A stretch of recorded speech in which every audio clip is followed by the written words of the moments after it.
करती हैं आप? मैं डांस करती हूँ, सिंगिंग करती हूँ, पढ़ाई करती हूँ। अरे बाप रे बाप, आप देख लीजिए डांस करती हैं, इनको थोड़ा सा नीचे से ऊपर तक दिखाओ। ऊपर वाला साथ है तो नीचे वालों से क्या डरना। हाँ। वैसे भी जिसका हाथ में सर पे है कोई देव नहीं, हाँ। स्वयं महादेव। जलने वाले जलते रहो, जलाना मेरा काम है। हाँ। जलने वाले जलते रहो, जलाना मेरा काम है। हाँ। इंस्टाग्राम पे वीडियो बनाती हूँ, आराध्या सिंह लोगों को समझ सको तो समझो, दिल भर जाने। क्या बात है, क्या बात है। जितना भी तुम समझोगे उतनी होगी है। इसको इस मुकाम पे पहुंचा दूं कि मेरे तरह इसको दर दर की ठोकरें नहीं खानी पड़े। क्या लोग कहते हैं ना कि बच्चों के अगर देखा जाए तो जहन में, उनके शरीर में, उनके एक रोम रोम में भगवान का रूप होता है। मित्रों, भगवान का रूप समझ सकते हैं। आज हमारे बीच में एक प्यारी सी नन्ही सी छोटी सी बिटिया है जो बहुत कम उम्र में ही एक अलग इतिहास लिखने के लिए व्याकुल है। क्या इतिहास लिख पाएगी कि नहीं लिख पाएगी, ये आप लोग का सहयोग बताएगा। ये तो अपने तरफ से प्रयास कर रही है। अब इसकी कहानी जब आप समझेंगे ना, ये करती क्या है जब जानेंगे, इसकी उम्र के बारे में आप जब जानेंगे तो आपको शॉर्ट सा लग जाएगा कि हो क्या गया है। क्या नाम हुआ बेटा आपका? मेरा नाम आराध्या सिंह है। आराध्या सिंह जी, कहाँ से हैं आप? मैं समस्तीपुर से हूँ। समस्तीपुर से हैं। समस्तीपुर की हस्ती है आराध्या। अगर बात कर लिया जाए तो बहुत बड़ी हस्ती है। जो समस्तीपुर के लोग समझते हैं कि ये चीज़ है तो समस्तीपुर बिहार ऐसा ही मतलब है कि नहीं आराध्या?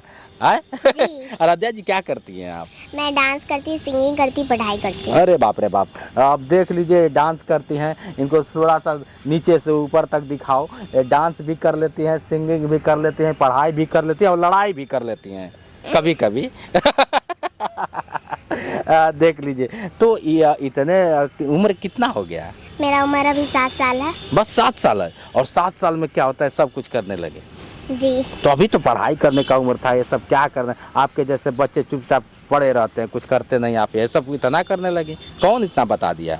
मेरी मम्मी बताई है और मैं साथ में पढ़ाई भी करती हूँ। ऐसा नहीं कि पढ़ाई कितने में पढ़ती हैं? मैं 1 क्लास में पढ़ती हूँ। अरे वाह, अभी 1 क्लास में करती हैं, लेकिन नंबर 1 है महाराज आप तो।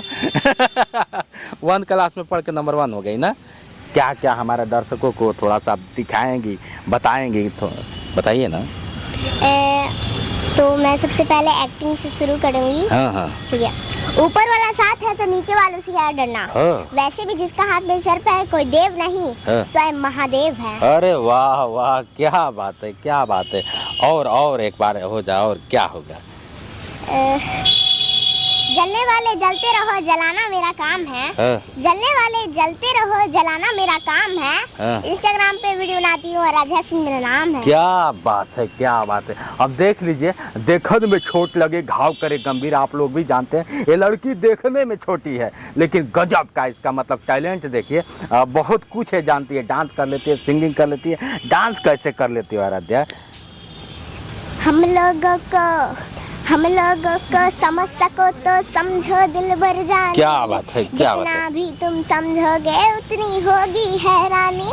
अपनी छतरी तुमको दे दे कभी जबर से पानी। क्या बात है। नए पैकेट में बेचे तुमको चीज पुरानी। फिर भी दिल है हिंदुस्तानी, फिर भी दिल है हिंदुस्तानी, फिर भी दिल है हिंदुस्तानी, फिर भी दिल है हिंदुस्तानी। क्या बात है, क्या बात है। आराध्या देख लीजिए, बहुत काफ़ी अगर देखा जाए तो इसके अंदर कूट कूट के भरा हुआ है टैलेंट। बस क्या है कि आप जैसे लोगों को इसको थोड़ा सा आगे बढ़ाने की ज़रूरत है, इसके चैनल को शेयर करने की ज़रूरत है और इनको भी समझने की ज़रूरत है। क्या आराध्या जी। आराध्या, अगर बात कर लिया जाए, स्कूल में जाती है तो बच्चे क्या कहते हैं? कुछ नहीं कहते नहीं कि तुम डांस करती है, तुम सिंगिंग करती हो, तुम अच्छी लड़की नहीं हो? ये सब नहीं कहते, मतलब कहते हैं कि अच्छी लड़की हो तुम, ऐसे करते रहो, आगे बढ़ते रहो, कहते हैं। अच्छा, कहते हैं कि आगे बढ़ते हो। आराध्या बनना क्या चाहती है? मैं आईपीएस बनना चाहती हूँ। आईपीएस बनना चाहते हो? क्यों? आईपीएस बन के क्या करोगे? अगर आईपीएस बनने का तुम्हें मौका मिल जाए एक दिन के लिए, अभी मौका मिल जाए, तो सबसे पहले क्या करोगी? मैं अपने देश को आगे बढ़ाऊंगी और अपना देश जो है उसे जितना मुकाम हासिल करवाना चाहती हूँ। जी। देश के लिए? जी। अरे तो आईपीएस तो क्या होता है, जिले में ही रहता है। लेकिन तभी मैं करवाना चाहती हूँ, मतलब जितने भी तो फिर सिंगिंग करना छोड़ दो, डांस करना छोड़ दो, तभी तो आईपीएस बनोगी ना। नहीं, मैं चाहती हूँ कि मैं सिंगिंग भी करूँ और साथ में पढ़ाई भी करूँ। और क्या क्या करती हो? और मैं डांस करती हूँ, ऐसी सिंगिंग करती हूँ, एक्टिंग करती हूँ। एक्टिंग करती हो। शौक क्या है? शौक अगर भी देखा जाए तो डांस करना सबसे अच्छा लगता है कि सिंगिंग करना आता है कि एक्टिंग करना अच्छा लगता है? मुझे सबसे ज़्यादा सिंगिंग करना अच्छा लगता है। वाह! किसको अपना समझती हो कि इसके जैसा मैं सिंगर बन जाती हूँ? किसको समझती हो आप? मतलब किसको बताओ, जिसका गाना तुम बहुत सुनती हो, बताओ। सनी पांडे जी। ये सनी पांडे जी कौन है जी?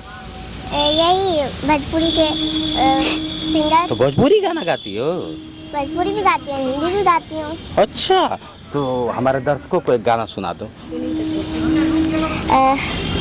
बाबा हो सावन में बाबा के चरण चुमतिया, भोला जी के भगती में खूब झुमतिया, अगोरिया काल पली खा के महाकाल, हम पगली बना के भोकाल घुमतिया। क्या बात है, क्या बात है, क्या बात है।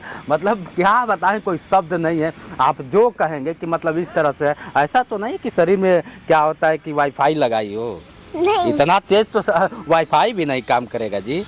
नहीं। इंटरनेट से नहीं ना चल रही हो? नो। चलिए, इनकी माता जी हैं, उनसे बात करते हैं कि आखिर इस तरह से संस्कार देना, इस तरह से क्या होता है कि बच्चों में एक माँ का बहुत बड़ा गुण होता है और माँ का बहुत बड़ा हाथ होता है जो अपने बच्चे को क्या होता है कि बना सकती है और अपने बच्चे को बिगाड़ सकती है। पहली प्राथमिकता अगर देखा जाए तो माँ के हाथों में होता है पूरी ज़िंदगी बच्चों का। पहले तो आपका स्वागत है। स्वागत है। क्या नाम है आपका? मेरा नाम मौसम यादव। मौसम यादव जी, इतनी छोटी बच्ची है, इस तरह से टैलेंट, आखिर कैसे आपने सोच लिया कि बच्ची को इस तरह से करना चाहिए? बचपन से ही गाना गाती थी, एक्टिंग में ज़्यादा टैलेंटेड थी, हर चीज़ में। ये नहीं कि ये किसी एक चीज़ में, बहुत ज़्यादा इसके अंदर टैलेंट हम देखे तो हमको लगा कि शायद इसको। कब शुरुआत हुआ, कब लगा कि नहीं आपकी लड़कियां इस तरह से करने? कौन सा ऐसा? 1 साल की थी ना, तभी एक म्यूजिक बजा तो ये अच्छा डांस की, तो मुझे 1 साल की थी हाँ, तो मुझे लगा कि ये बहुत, और 1 साल में ही ये गाना गा रही थी। अच्छा। कोई बच्चा बोल नहीं सकता था, ये 2-4 लाइन अच्छा गा देती थी। अच्छा। तो मुझे लगा कि शायद ये कर पाएगी, फिर धीरे धीरे और अच्छा करने लगी।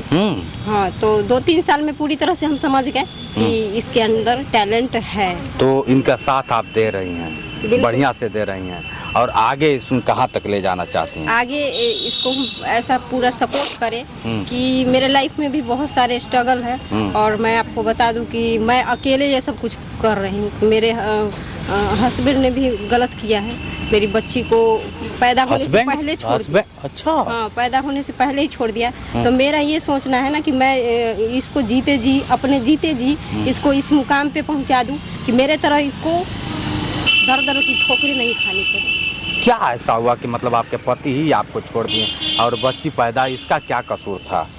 जब ये मतलब मैं प्रेग्नेंट थी, उसी टाइम में वो दूसरी शादी कर लिया था, किसी लड़की से अफेयर था। उसके फैमिली भी मुझे उसके पहले दहेज के लिए बहुत प्रताड़ित किया करते थे, और मुझे लगा कि चलो फैमिली ऐसे है तो पति सही रहेंगे, लेकिन उन्होंने भी दूसरी शादी करी।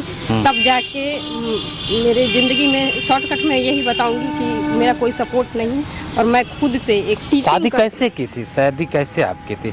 लव मैरिज वाला था कि शादी सबके मर्जी? मेरा अरेंज मैरिज था। घर वालों की मर्जी से, पूरे गांव में, समाज में रीति रिवाज से अच्छे से शादी हुई, सभी लोगों की मौजूदगी में। और शादी में 5 लाख रुपए, बाइक, सोने का चैन और जितने भी सामान वगैरह होते हैं सारे कुछ दिए।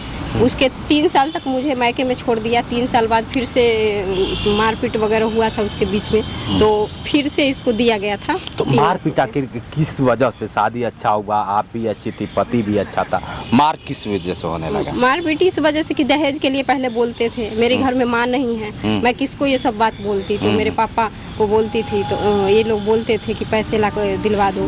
फिर मैं मना कि इसका अफेयर कहीं और ऑलरेडी पहले से ही चल रहा था, और इसका कहना था कि मैं दहेज के लिए तुमसे शादी किया हूँ। उसके बाद ये सारा कुछ था, उस सब कुछ मैं सह रही थी, सब कुछ। लेकिन उसके बाद क्या हुआ कि उसके पापा मेरे कमरे में घुस आए। 2013 की बात है, मेरी शायद 2012 में। ससुर आपके? हाँ। और वो क्या बोले? वो कमरे में घुस आए, मेरे मुझसे बदतमीजी किए, और रात को ससुर आपके? हाँ, वो भी रात को 2 से 3 बजे के टाइम में। और ये पेशेंट देखने चले गए थे, मेरे पति डॉक्टर है, मेडिकल लाइन से हैं। तो इस बीच ये सब कुछ हुआ, और हमारा उन लोगों से फिर ये हो गया। तो 2015 में फिर कॉम्प्रोमाइज़ हुआ कोर्ट से। मुझे मारपीट इतना किया गया था, मैं 2 महीने तक चल नहीं पा रही थी। फिर कोर्ट में केस वगैरह भी हुआ था। फिर कॉम्प्रोमाइज़ 2015 में हुआ। तो 2015 में गाजियाबाद में इसको फ्लैट दिया गया, मेरे चाचा जी दिलवाए। और सब कुछ होने के बाद मेरी बच्ची उस समय हुई भी नहीं थी, मैं प्रेग्नेंट थी। 3-4 महीने मेरे साथ रहा। उसके बाद वहाँ के सारे पैसे वैसे जितने दवाई मेडिकल सारा कुछ मेरे घर वाले करवा दिए थे। तो सारा कुछ अभी कैसे जीवन यापन कर रहे हैं? पति भी छोड़ दिया, पति भी शादी कर लिया, इस एक छोटी सी नन्ही बच्ची को लेकर कैसे जीवन यापन? मैं छोटी सी बच्ची को लेके गोद में लेके होम ट्यूशन शुरू में करवाती थी, क्योंकि मैं 1 साल तक मैके में भी रही थी। फिर उसके बीच मुझे लगा कि शायद खुद करना चाहिए बच्ची को लेके। अच्छा है कि गांव समाज के ताने से सुनने से अच्छा है कि एक पति जो छोड़ देते हैं तो लड़कियों के ऊपर ही सारा कुछ जाता है कि लड़की ही ऐसा। तो ये सब होने के बाद मैंने इसको लेके पढ़ाने का सोचा। मैंने इसे लेके होम ट्यूशन करवाने का काम किया। ब्यूटी पार्लर का कुछ नॉलेज था तो वो सब आसपास में कर देती थी। ये सारा कुछ होने के बाद मैं अभी 1 साल से इसको लगातार स्कूल में पढ़ा रही थी। स्कूल में भी मैं प्राइवेट स्कूल में जॉब की बीच में 2-3 साल तक, और अभी भी मैं पढ़ा ही रही। ट्यूशन पढ़ा के जीवन यापन? ट्यूशन पढ़ा रही हूँ। अब कोई मतलब साया किसी का नहीं? किसी का कोई नहीं, कोई सपोर्ट भी नहीं है। मैं खुद ही अकेले कर रही हूँ इतना सब कुछ। और इनकी कहानी सुन के आपको कैसा लग रहा है कमेंट करके बताइए। जिस तरह से बच्ची पैदा होने की इसने क्या गुनाह किया था? जो डॉक्टर होने लोग कहते हैं कि डॉक्टर भगवान का रूप होता है, और अपने ही पत्नी और अपने ही बच्चे को आज क्या होता है कि छोड़ दिया है भटकने के लिए। दर ये लोग भटक के अपने ज़िंदगी को यापन कर रहे हैं। और इनकी कला को देखकर आप लोग बताइए कि इतनी कला होने के अगर आज बाप का साया होता तो क्या ये आगे नहीं होती? ज़रूर होती मित्रों। जिस तरह से अपने आप की कहानी बता रही हैं, इस कहानी से आपको कैसा एहसास हो रहा है कमेंट करके बताइएगा। लास्ट आपसे सवाल करना चाहेंगे कि आज आप अकेली हैं, आगे क्या करेंगे? आगे मैं चाहती हूँ कि मैं ब्लॉगिंग करती हूँ सोशल मीडिया पे। चैनल का नाम क्या है? चैनल का नाम है लक्ष्मी ब्लॉग। फेसबुक मेरा पेज है LXMIBLOG ब्लॉग। और यूट्यूब पर है मौसम यादव 2435, वही इंस्टाग्राम है। तो इसी पर मैं चाहती हूँ कि आगे बढ़ूँ और बच्चे को इस तरह से इसको आगे बढ़ाऊँ, जिससे कि मेरे न होने के बाद भी कभी अगर मैं नहीं रहूँ तो इसको वो स्थिति न आए। बड़ी मार्मिक इनकी कहानी है, देख रहे हैं। और इस तरह से है, बहुत सारी चीज़ें वेदनाएं हैं, इस वेदना को ये रख रही हैं।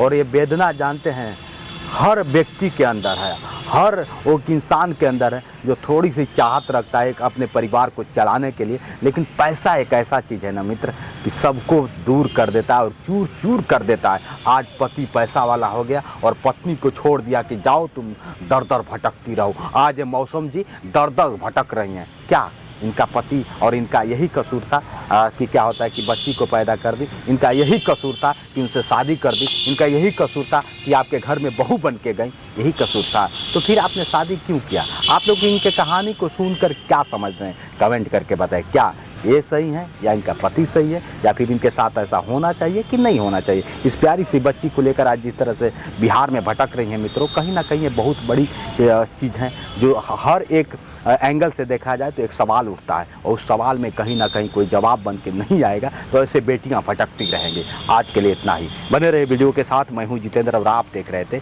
जोश एक्सप्रेस। नमस्कार।